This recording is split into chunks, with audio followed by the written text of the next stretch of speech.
Tayong lahat ito tumayo bilang paggalang sa salita ng Diyos. Dadala natin po minamalamangaral ng ating beloved elder, beloved brother June Dumondon. Palapakan po natin ang ating mahal na Panginoon. Amen.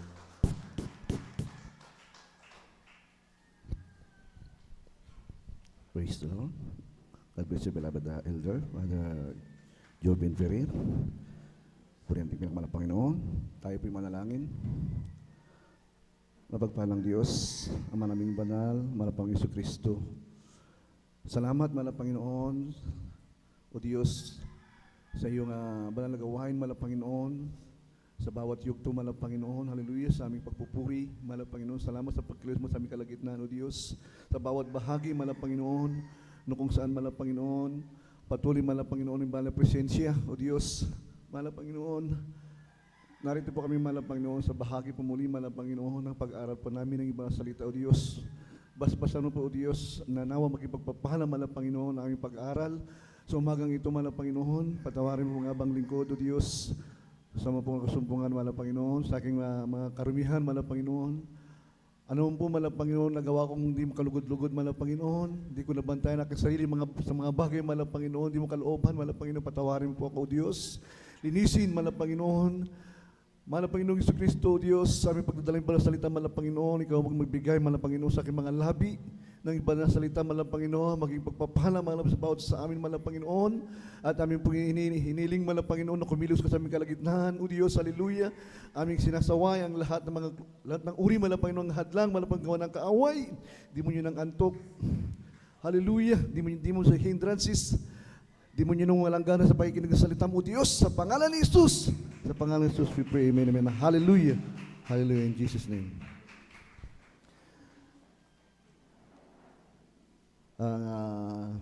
Bago po tayo po minamahal, ako po sa ating pong pag-aaral. Ako po kaya nagpapabuan ng aking pong dakilang pagpupuri, pagwalahati, pagkapasalamat at pagsamba. Karangalan, kwalatian, nauukol lamang sa ating dakilang Diyos na buhay. Amen. Praise the Lord. Hallelujah. At ganoon din po ang aking pong pagbati at pag-aalala po, mga minamahal ko, sa mga aral at turo at bunga ng pagsusumikap ng ating pong ginagalang ko ng ating ibang lista, Will Estrada Almeida, at ganoon din po sa ating beloved assistant, Pastor Lina C. Almeida. At ganoon din po mga minamahal ko sa ating mga beloved Almeida family, Almeida children, sa kanilang mga manugang at apo. At ganoon din po, ako po bumabati po ng magandang umaga po sa ating beloved ordained preacher, Kuya Pupinir, sa kanya pong beloved daughter, Ate Pines Near, for natin dakilang Diyos, sa ating mga kasama nating beloved elders, mga beloved workers, mga kapatiran, baguhan, datian, at ganoon din po sa mga beloved mga choir members, sa mga bisita, at ganoon din po sa lahat po ng mga taga-subaybay po sa ating pong live streaming sa YouTube at Facebook. Puri ng dakilang Diyos, isang magandang umaga po sa ating lahat. Ating pong buksan ng ating pong mga banal na kasulatan at tayo po ay mag-umpisa na pong mag-aral po ng ating pong banal na salita ng ating dakilang Diyos. At ito po ay pamagatan po natin ang ating topic, ang ating titulo. Ito po ang resulta ng tamang pagsunod at ang matalinong pagpapasya. Kailangan po natin ng resulta sa ating pong pagsunod at ganun din po sa ating pong matalinong pagpapasya para po sa ating pong kaligtasan. Ang ating supporting verse, pakibasa po, kindly po sa aklat po ng Ecclesiastes, Kapitulo 12, ang talata po ay 13 at 14, at ganoon din po sa aklat po ng Kawikaan, Kapitulo 3, ang talata ay 5 hanggang 6. Kindly po.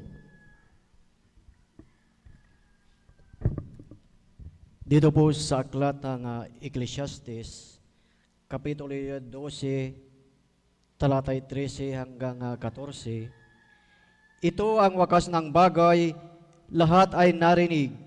Ikaw ay matakot sa Diyos at sundin mo ang kanyang mga utos, sapagkat ito ang buong katungkulan ng tao. sapagkat dadalhin ng Diyos ang bawat gawa sa kahatulan, pati bawat kubling bagay, maging ito'y mabuti o maging ito'y masama. Amen. Sa aklat po ng Kawikaan. Amen, praise the Lord. Ito po sa Aklat ng Kawikaan, Kapitulo 3. Ang talata po ay 5 hanggang 6. Tumiwala ka sa Panginoon ng buong puso mo at huwag kang manalig sa iyong sariling kaunawaan. Kilalanin mo siya sa lahat ng iyong mga lakad at kanyang ituturo ang iyong mga landas. Amen. Purihin natin dakilang Diyos sa pagkabasa ng kanyang salita.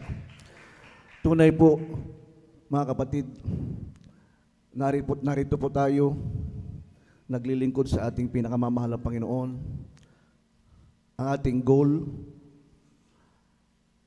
ang ating pong binibigyan ng pansin, binibigyan ng oras, binibigyan ng panahon, ito pong kaligtasan na ating pong natanggap sa ating dakilang Diyos. So po ang ating subject, ito po ang paglilingkod sa Diyos, ang ating subject. Kaya po tayo nandito nagtitiis, nagsusumikap.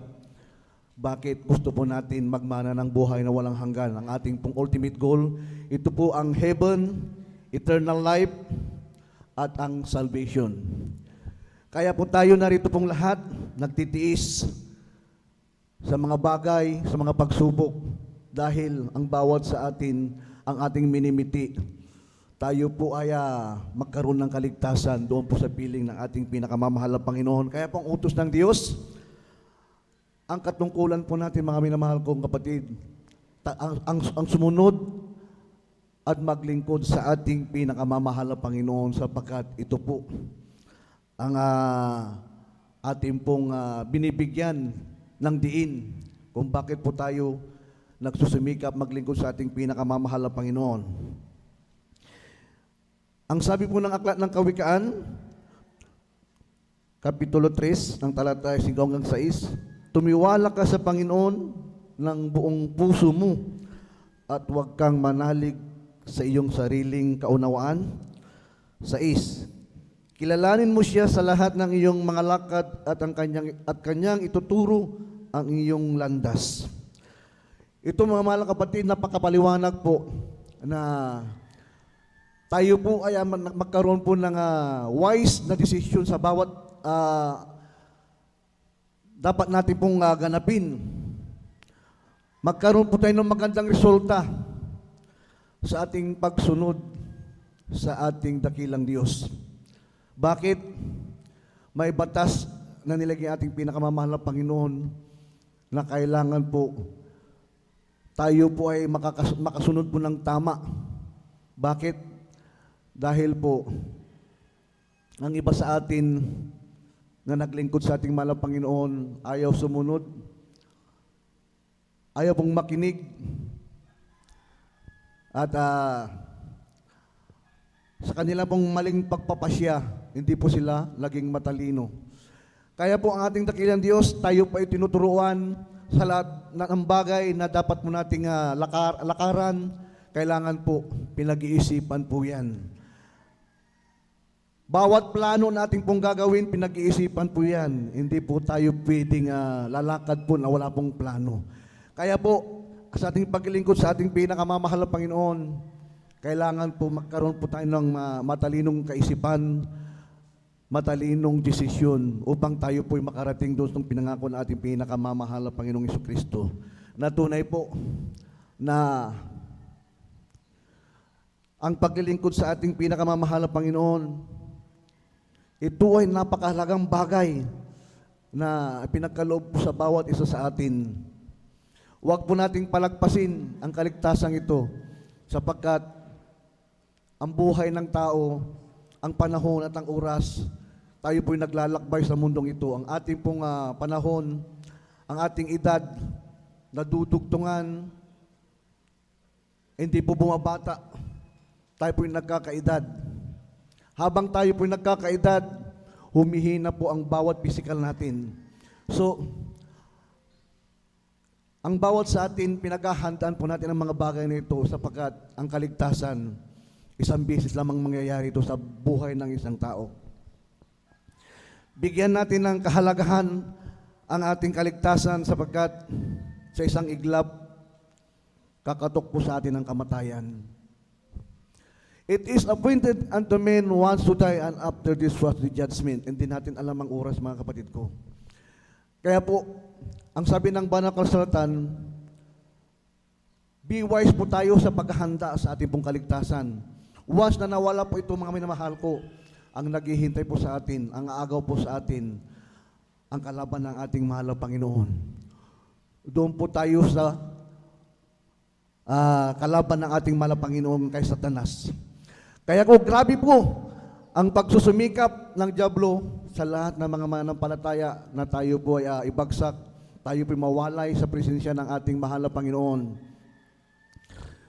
Ang sabi ng banal na kasulatan, ang paglilingkod sa ating mahal na Panginoon, ito ay napakalaking pribilehyo na pinagkaloob nating pinakamamahal na Panginoon sa bawat sa atin. Ito ay kaloob na espesyal na regalo sa ating pinakamamahal na Panginoon. Biruin nyo, magmamana tayo ng buhay na walang hanggan plus langit na pinako natin manamahal na Panginoon, wala na pong paghihirap, wala na pong kalungkutan, wala na pong karamdaman. Maari po tayong mabura na kung saan nakasulat po ang ating mga pangalan doon po sa Book of Life. Kung tayo po ay palamig-lamig sa ating pong paglilingkod sa ating pinakamamahal na Panginoon. Ang ating mga pangalan nandun na po sa kaharian ng ating pinakamamahal na Panginoon doon po sa aklat ng buhay.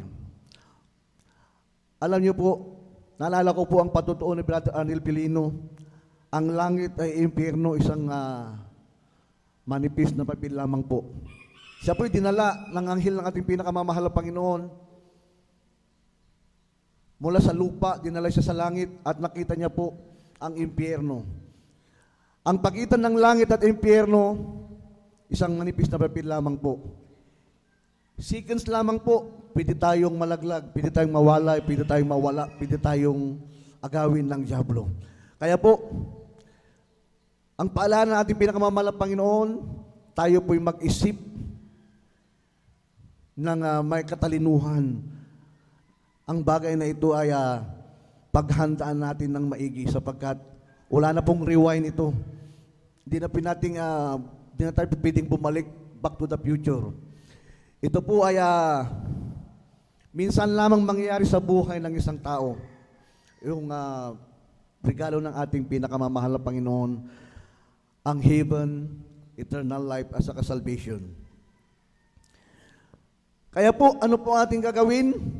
Tayo po'y magsumikap at ating pong ganapin ang kalooban ng ating pinakamamahal na Panginoon. Maging wise po tayo. Tularan po natin, mga minamahal ko, si Haring Solomon. Alam niyo ba, mga minamahal ko, siya po'y humalili bilang hari ng Jerusalem, kapalit po ni Haring David. Nung namatay po si Haring David, siya po ang humalili bilang hari, si Haring Solomon. Dahil sa kanyang musmus na edad, sa kanya pong kapaguhan sa paghandle, mga minamahal ko, ng isang bayan, ano po, mga minamahal ko, ang kanyang hiniling sa ating pinakamamahal na Panginoon. Hindi po siya humiling na mahabang buhay. Hindi po siya humiling ng kayamanan. Hindi po siya humiling ng kanyang mga kaaway ay madali niyang mapapatay. Ano po niyang kahilingan, mga minamahal ko?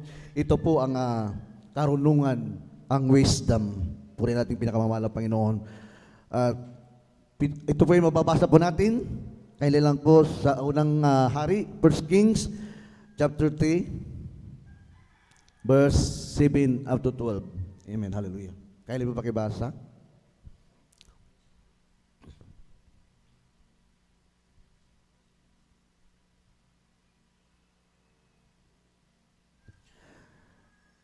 Siya po, mga minamahal ko, ang ating Haring Solomon. Ang sabi niya sa ating mahal na Panginoon, gusto niya magkaroon ng karunungan Katunayan po, yung aklat po ng Kawikaan, ito ay Book of Wisdom. Siya po ang sumulat ng itong aklat na ito. Kaya di po pakibasa sa unang aklat ng, sa 1 King, chapter 3, verse 11 and 12. Amen, praise the Lord. Dito po sa Aklat ng Unang Hari, Kapitulo 3, ang talata po ay 7 hanggang 12. Ganito po ang sasabi, "At ngayon, O Panginoon, kung Diyos, iyong ginawang hari ang iyong lingkod na kahalili ni David na aking ama, at ako'y isang munting bata lamang, hindi ko nalalaman ang paglulumabas at pumasok. At ang iyong lingkod ay nasa gitna ng iyong bayan na iyong pinili, isang malaking bayan na hindi mabibilang o matuturingang dahil sa karamihan. Bigyan mo nga ako ng iyong lingkod ng isang matalinong puso upang humatol sa iyong bayan, upang aking makilala ang mabuti at ang masama, sapagkat sino ang makahatol dito sa iyong malaking bayan." Sa 10, "At ang pangungusap ay nakalugod sa Panginoon na hiningi ni Solomon ang bagay na ito. At sinabi ng Diyos sa kanya, sapagkat iyong hiningi ang bagay na ito at hindi mo hiningi sa iyo ang mahabang buhay o hiningi mo man sa iyo ang mga kayamanan o hiningi man ang buhay ng iyong mga kaaway, kundi hiningi mo sa iyo'y katalinuhan upang kumilala ng kahatulan." Sa 12, "Narito aking ginawang ayon sa iyong salita. Narito aking binigyan ka ng isang pantas at matalinong puso na anupat walang maging gaya mo na una sa iyo o may babangong mang sino mang pagkamatay mo." Amen. Amen. Purihin natin dakilang Diyos. Palakpakan mo at pinakamamahal ang Panginoong Sus. Tunay po mga minamahal ko, si Haring Solomon ang kanya pong hiningi, hindi po kayamanan, hindi po mahabang buhay, kundi po, ito po yung karunungan nagmumula sa ating dakilang Diyos kung paano po niya i-handle mga minamahal ang malaking bayan. At tunay po mga minamahal ko, lahat po ng mga pagpapala na hindi niya hiningi, ito po ay nag-overtake po sa kanya. Ganyan po kabuti ang ating pinakamamahal na Panginoon. Ito po ay kailangan po natin, pwede nating hingiin sa ating pinakamamahal na Panginoon, yung wisdom, karunungan. Para hindi po tayo maging mangmang sa salita ng ating pinakamamahal na Panginoon. Itong pinaghahandaan po natin ang ating kaligtasan, hindi ito po biro. Kailangan ito pinag-iisipan po natin na may karunungan sa ating mahal na Panginoon. Si Haring Solomon, sa kanyang karunungan, talaga pong siya po naging famous, mga minamahal, sa kanya pong bayan. Siya po mga minamahal, nakakapagsalita ng 3,000 iba't ibang klase ng language, mga minamahal ko. Ganyan po katalino si Haring Solomon. At gusto ko po na ito po ay mairelate po natin sa ating paglilingkod sa ating dakilang Diyos upang tayo po maging matalino dahil gaano man po kawise si Satanas, mga minamahal, na agawin po yung kaligtasan, kung tayo po ay matalino sa pagbabantay sa ating kaligtasan, hindi po ito maaagaw ni Satanas. Pwede tayong humingi ng karunungan na nagmumula sa Diyos. Ito po ay mababasa po natin sa aklat po ng Santiago, ang Kapitulo 1, versikulo 5, pakibasa kayo po.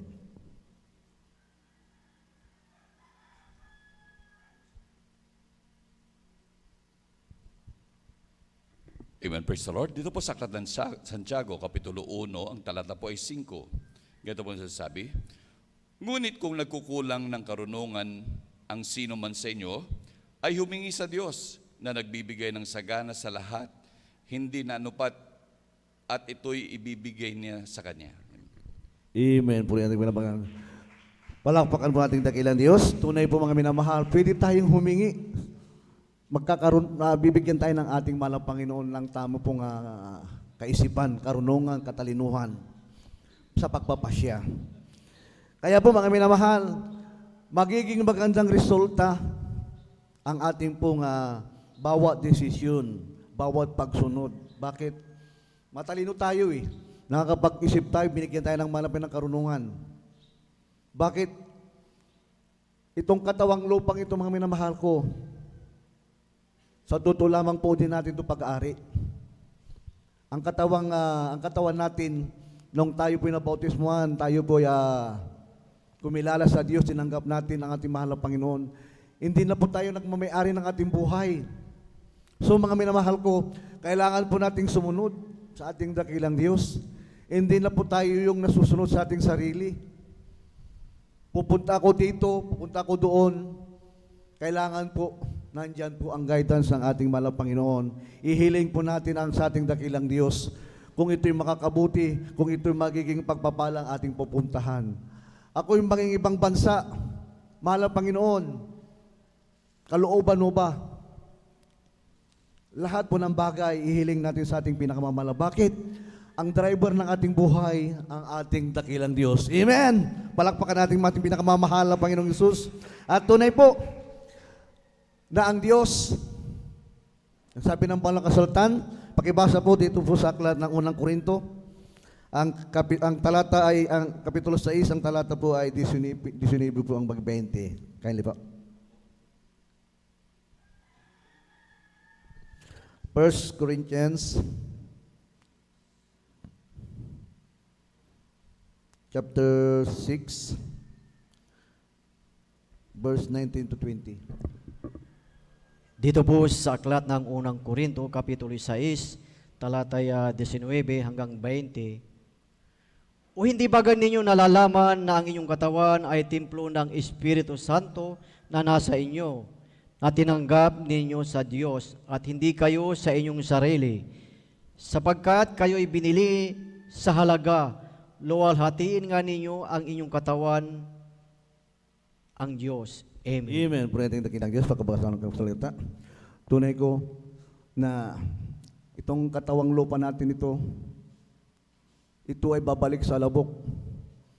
Yung living soul, ito po yung pupunta doon po sa piling na ating pinakamamahal na Panginoon. So, wala na po tayong kapangyarihan sa ating sarili. Lahat po ng mga bagay na ating gagawin, kailangan po natin isang guni sa ating pinakamamahal na Panginoon. Sapagkat ang Diyos ang driver na ating buhay. Kailangan nating sumunod sa ayaw sa gusto natin, kailangan nating sumunod. Kailangan po nating ng matalinong pagpapasya. Bakit? Ang subject natin, mga kapatid, ang langit. Marami pong hindi nakakarating doon sa pinangako na ating pinakamamahal pa na yung iba. Bakit? Sila po anak ng di pa sila marunong sumunod sa kanilang mga magulang. Higit sa lahat, sa nangunguna po sa banal na gawain nating dakilang Diyos, ang ating beloved parents in the Lord. Nawawala po sila.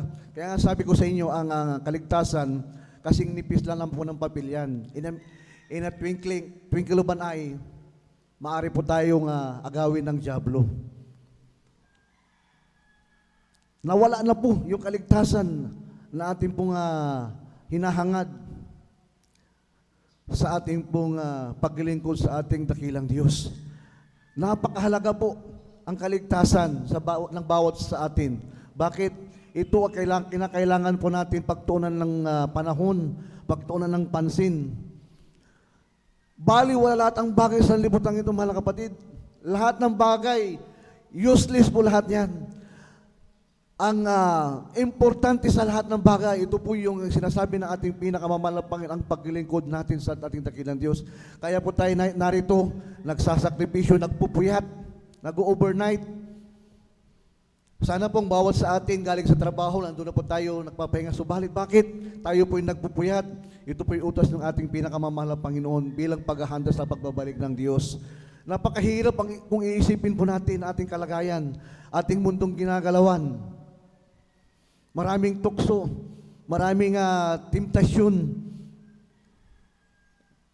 na ginagawa ng dyablo para sa ating buhay. Ang paglingkod sa ating pinakamamahal na Panginoon, hindi po yung dadalo lang po tayo, palakad-lakad tayo. Miyerkules, Biyernes, at Linggo. Hindi po. Dadalo po tayo ng 3 beses, pero magpupuri tayo sa ating mahal na Panginoon. Susunod po tayo.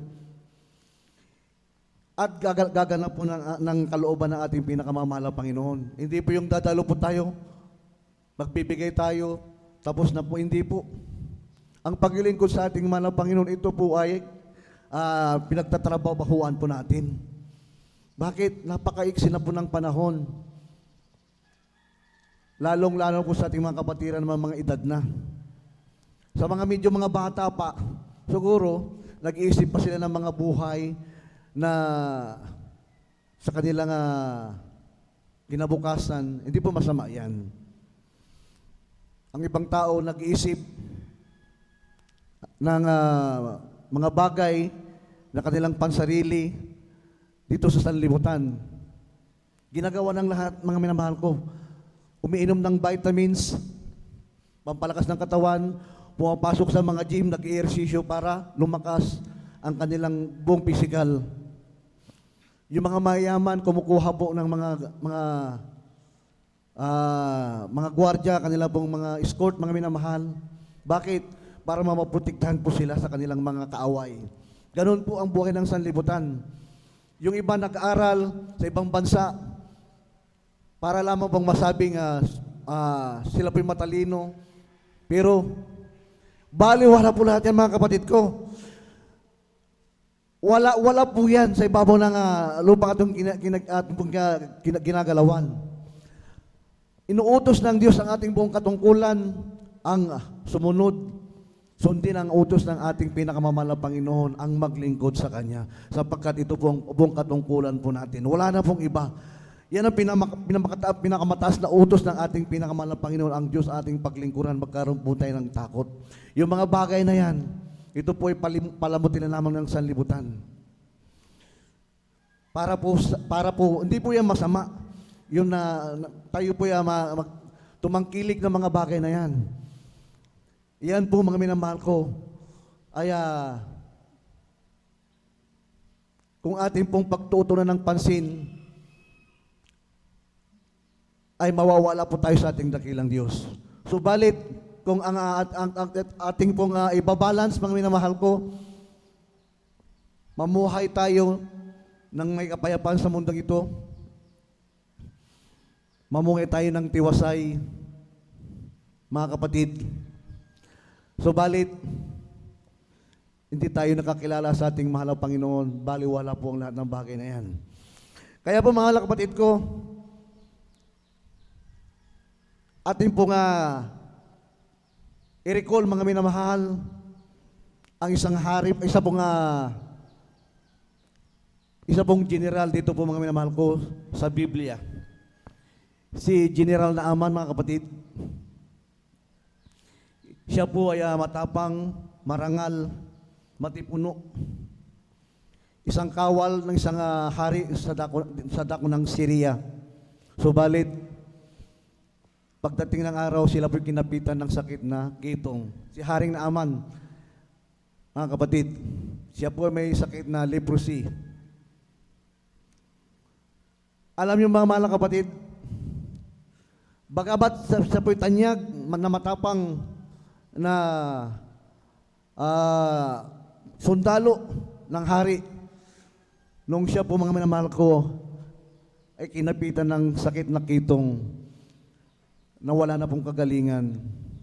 Ano pong ginawa niya? Pumunta po siya, mga minamahal ko, sa isang propeta. Sa katauhan po ni Propeta Eliseo. Alam niyo, mahal na kapatid, lumapit po siya sa propeta ng Diyos upang gumaling po siya.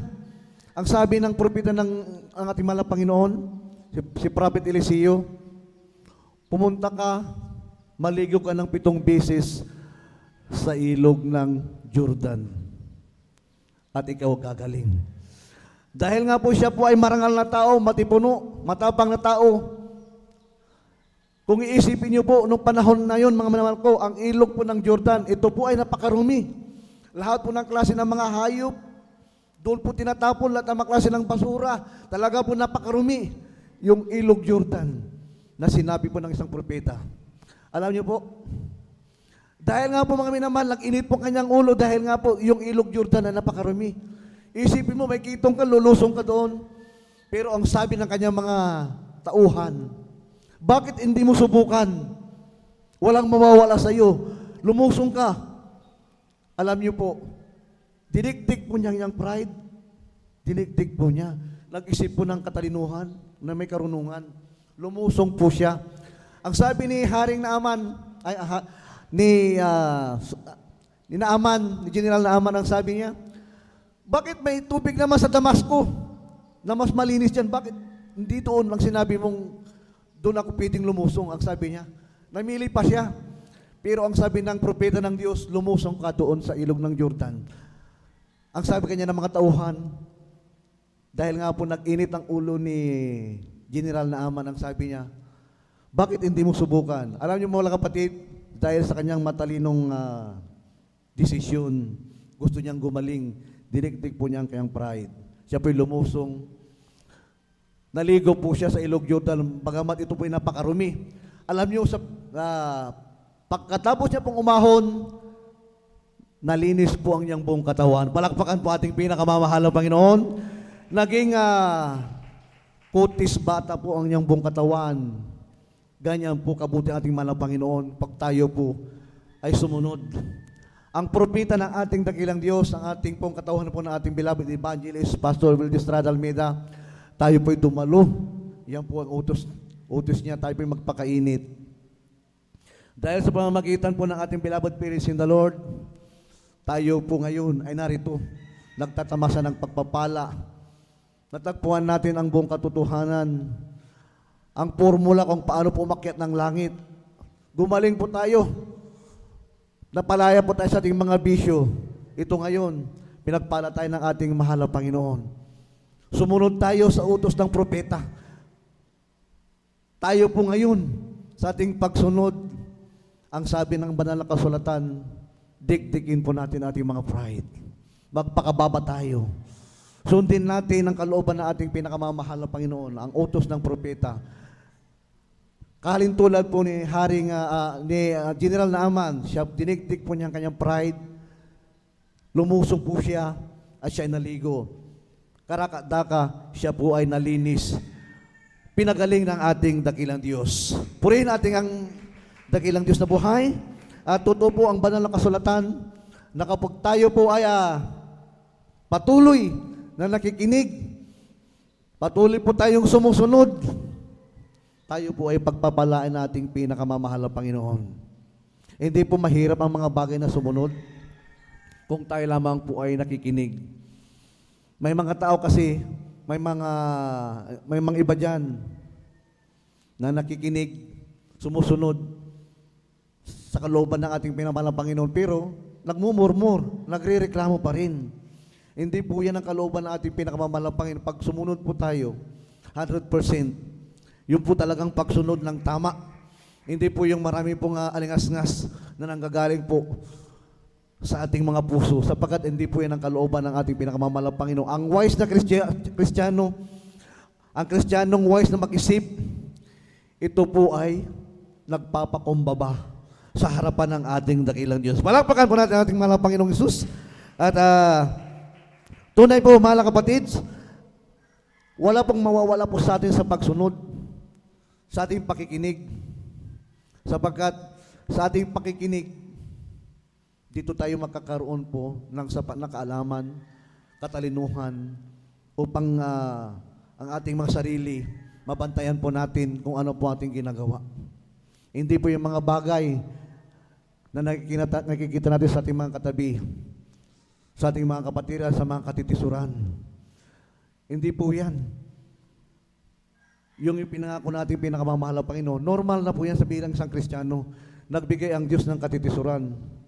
Subalit, hindi po yan yung bigyan natin ng pansin. Isipin po natin mga kapatid, pag tayo po natisod sa isang bagay, sayang po ang ating pong kaligtasan. Sayang po yung panahon na ating inilaan sa paglilingkod sa ating dakilang Diyos. At tunay po mga minamahal ko, Nang sabi ng Banal na Kasulatan sa ating pong patuloy na pagsusumikap, sa ating pong patuloy na pagpupursigi, sa ating sakripisyo, ang Diyos ay naglaan na ng mga bagay na ito po ay magiging maalwan sa ating pong paglingkod sa ating dakilang Diyos. Isipin po natin, marami pong bawal. Kung iisipin po natin ang ating paglingkod sa mahal na Panginoon, nandyan po lahat ang bawal.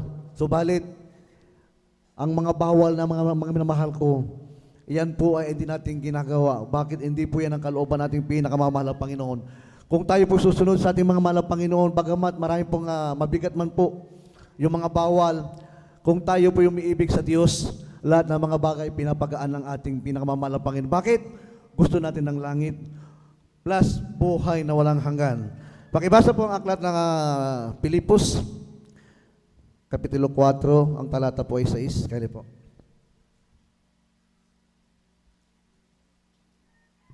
Dito po sa aklat ng Pilipos, Kapitulo 4, talata 6, huwag kayong mga balisa sa anumang bagay, kundi sa lahat ng mga bagay sa pamamagitan ng panalangin at daing na may pagpapasalamat at ipakilala ninyo ang inyong mga kahilingan sa Diyos. Amen. Amen. Praise the Lord.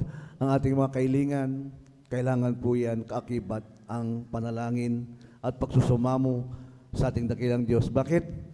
Hindi po natin magagawa ang lahat ng bagay kung wala po tayong panalangin.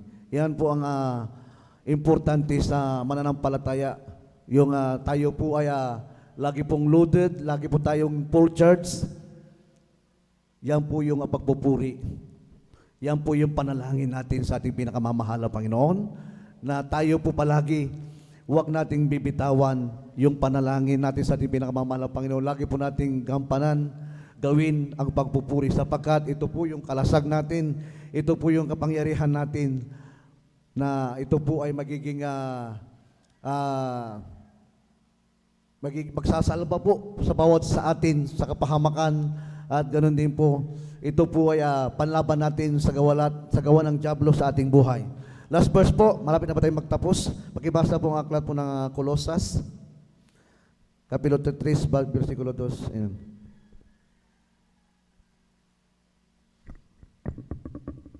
Amen. Praise the Lord. Dito po sa aklat ng Kolosas, Kapitulo 3, ang talata po ay 2. Ganito po ang sasabi, ilagak ninyo ang inyong pag-iisip sa mga bagay na nangasa itaas, huwag sa mga bagay na nasa ibabaw ng lupa. Amen. Praise the Lord. Purihin ang ating dakilang Diyos sa pagkabasa ng mga kalantan. Tunay po mga minamahal, tayo po yung mag-isip ng mga bagay na nangasa itaas. Hindi po yung nangasa ibabaw ng mundong ito. Yan po ang tama pong wise na pagpapasya. Yan po yung tamang pagsunod sa gawain ng ating mahal na Panginoon. Pagsunod sa ating mahal na Panginoong Jesucristo. Yan po ang tama pong formula. Yung tayo po'y sumunod, tayo po ay mag-isip na may katalinuhan. Sapagkat pag nagawa po natin yan, mga manamahal ko, magiging tama po lahat ang ating gagawin. At ito po ay pinangako ng ating pinakamamahal na Panginoon, ang buhay na walang hanggan, ang langit, ang korona ng buhay. Tayo po ay magiging mga prinsipi at prinsesa sa araw po ng millennium, sa 1,000 years na tayo po maghahari. Napakarami pong gantimpala ng ating pinakamamahal sa kanyang mananampalataya kung tayo po ay susunod lamang po sa kanyang banal na gawain. Tayo po mga minamahal ay tumayo at bilabit alabin. Pwede natin panawalang Panginoon. Amen. Hallelujah.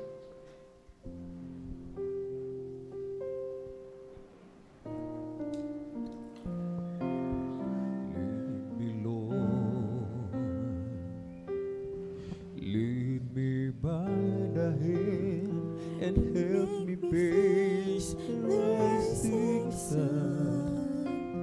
Comfort me through all the pain that life may bring. There's no other hope that I can lean upon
time, my Lord, I need you there.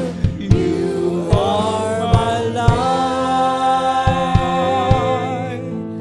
I cannot live alone. Let me stay by your guiding love all through my life.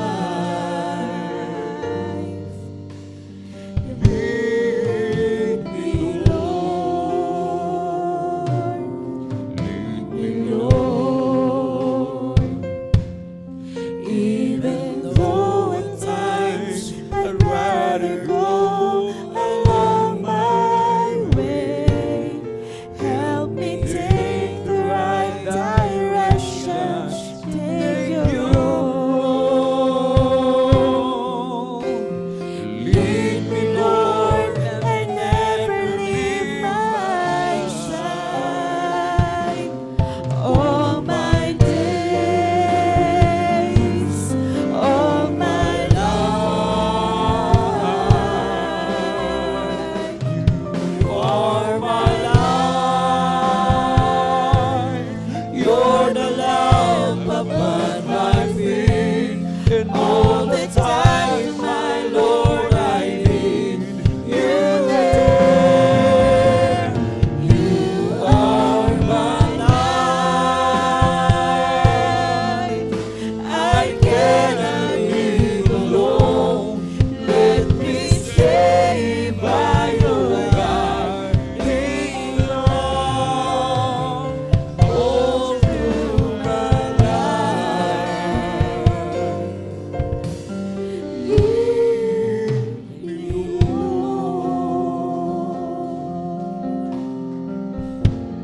Mahal na Panginoon, sa mga oras na ito, kami po ay sama-samang dumudulog sa trono ng biyaya dyan sa kalangitan. Maraming pagsubok, maraming problema kami pinagdaraan at malapit noon. Minsan, malapit noon, kami nakakaranas ng panghihina. Subalit malapit noon, aming pinanghahawakan ng iyong dakilang pangako sa bawat isa sa amin. Mahal na Panginoon, patuloy mo kaming tulungan. Patuloy mo kaming samahan, mahal na Panginoon, sa bawat yugto ng aming buhay, sa bawat pagsubok na aming pinagdaraanan. Patuloy mong samahan ang bawat isa, mahal na Panginoon. Kami patuloy humihingi ng habag, mahal na Panginoon. Kami patuloy mong panghawakang mainam, mahal na Panginoon. Sapagkat kung kami ay kakapit, maaari kaming makabitaw, mahal na Panginoon. Mahal na Panginoon, mabag ka sa bawat isa. Patuloy kaming manghawakan hanggang siyang muling pagbabalik, mahal na Panginoon. Ingatan mo kami, mahal na Panginoon, sa lahat ng gawa ng kaaway, mga minamahal kong kapatid. Magkaisa tayo. Walang dahilan, mga kapatid, upang tayo manghina. Anong pumipigil sa atin upang hindi natin maramdaman ang matamis at banal na presensya ng ating pinakamamahal na Panginoon? Ang lahat ng mga pagsubok, problema, karamdaman na ating pinagdaraan, iisa lamang ang kasagutan sa bagay nito, mga minamahal. Kung tayo magpapakumbaba sa oras na ito sa harapan ng mahal na Panginoon, lutas na lahat ng ating problema, lutas na lahat ng mga suliranin, lutas na lahat mga pagsubok, maging mga karamdaman, nariyan agad ang kagalingan. Sapagkat ang mahal na Panginoon, gaano man kalaki mga kasalanan na ating nagawa. Siya'y Diyos na sagana sa kahabagan, banayad sa pagkagalit, mga minamahal. Patatawarin tayo ng mahal na Pinoon. Basta't tao sa puso, galing sa puso ang paghingi ng tawad. Galing sa puso ang pagsisisi, mga minamahal. Na hindi na inuulit-ulit pa ang mga nagagawang pagkakasala, mga minamahal. Mahal na Pinoon, patawarin mo pong bawat isa. Patuloy kaming palakasin. Palakasin mo ang mga panghihina, mahal na Pinoon. Dagdagan mo aming pananampalataya. Dagdagan mo aming pagtitiis. Palakarin mo kami ayon sa iyong kalooban, mahal na Pinoon. Tulungan mo kaming makasunod sa ganang amin hindi po namin kaya, mahal na Pinoon. At palalahanan mo pang bawat isa sa tuwing kami nagkukulang, nakakagawa ng hindi kalugod-lugod sa iyong banal na harapan, mahal na Pinoon. Through the earned prayer of our daily and beloved Honorable Evangelist Pastor Valdez Tradalmena. In Jesus' mighty name we pray. Amen and amen. Praise the Lord. Ating ipatong mga minamahal, ang ating kanang kamay sa ulo, ang kaliwang kamay sa katawan sa may parti ng karamdaman.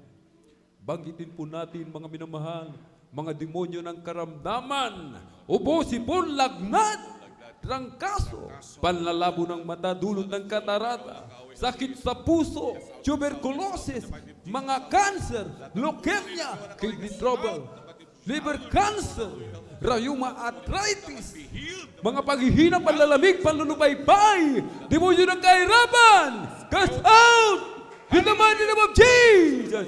Hallelujah, hallelujah, hallelujah. In Jesus' mighty name we pray. Amen and amen. Praise the Lord. Hallelujah. Tayo po, mga minamahal, ay tumayo. Tayo po'y tumayo. Atin po munang ipalakpak yung ating mga kamay sa ating pong napakabait na pinakamamahal na Jesus. Tayo po'y maghanda, mga minamahal. Amen? Tatalon po tayo 3 beses sabay sigaw ng malakas na hallelujah, praise the Lord. Hallelujah, praise the Lord. Hallelujah, praise the Lord. Hallelujah, praise the Lord. Thank you so much, Sir Jesus. Hallelujah. At sa ating po mga minamahal mga bisita, aming mga minamahal mga